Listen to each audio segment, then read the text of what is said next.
everyone, welcome back to Talk with Taylor. So today we are going to talk about how to make cookies slightly healthier. So one way is to add a flour that has slightly more nutrients in it. So today we're going to be mixing all-purpose flour and oat flour, and additionally we're going to reduce the sugar just a little bit in order to give it that still sweet, lovely taste, but reduce the calorie count just a little bit, because it's really nice to have an overall, flavor of an oatmeal cookie, but you don't really have to need just to be eating sugar. So that's why this is a healthy-ish or healthier version of oatmeal cookies. One of the benefits of using oats is that they have naturally occurring iron and potassium in them, versus all-purpose flour has a lot of ingredients and nutrients added back into it after the processing,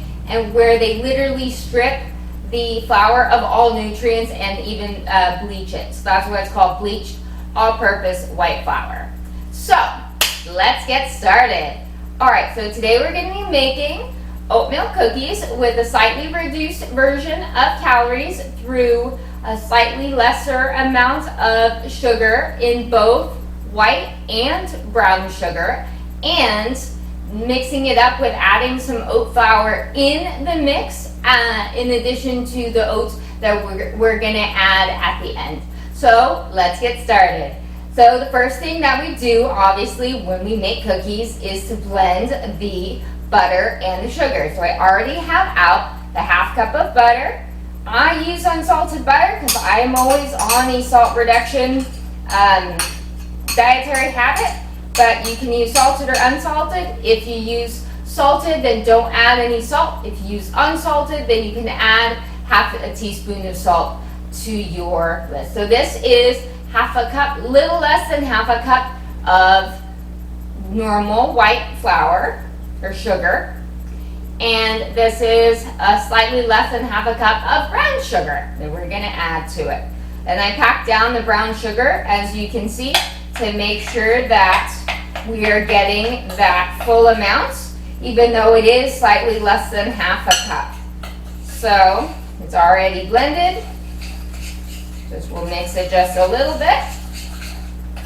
I am one of those, I guess you could call me a lazy chef. I love to cook and I love to bake, but I hate to use a whole bunch of bowls, and I absolutely hate to take more time than needed. So I know that everyone else usually separates the flour mixture and they make it first, and then they add it to the wet mixture of the butter and the sugars. But I'm going to add them straight after I add the egg and the vanilla. So because I'm making a smaller portion of everything, so we're going to add the one egg and then mix it in there to the sugars and the butter. And then we're going to add half a teaspoon of vanilla. And vanilla sometimes, it's just one of those ingredients that you can add more or less or not even need it. Us Americans, we always like to have it in our cookies, but if you end up running out, it's totally okay. Also, you can always use some almond extract instead of it, and to give it a different flavor. So then next, after we added those ingredients, we're going to add the dry ingredients. We'll start with the normal all-purpose flour, half a cup. And then we'll add our oat flour that I blended, the other half a cup. One of the best things I love about using oat flour is just buying rolled oats and just using them in a grinder. You can either use them in a Cuisinart, or you can get your own spice grinder. I have mine right here. It's called a Cuisinart Spice and Nut Grinder. I use that for oats or for other fresh spices. It's also really nice if you want to grind fresh cinnamon into your dish. It gives it a really nice, robust flavor that you'll be really happy with. So I already added the AP flour. I'm going to add the oat flour. And then we will add the baking soda, just so that we're mixing it all in there completely.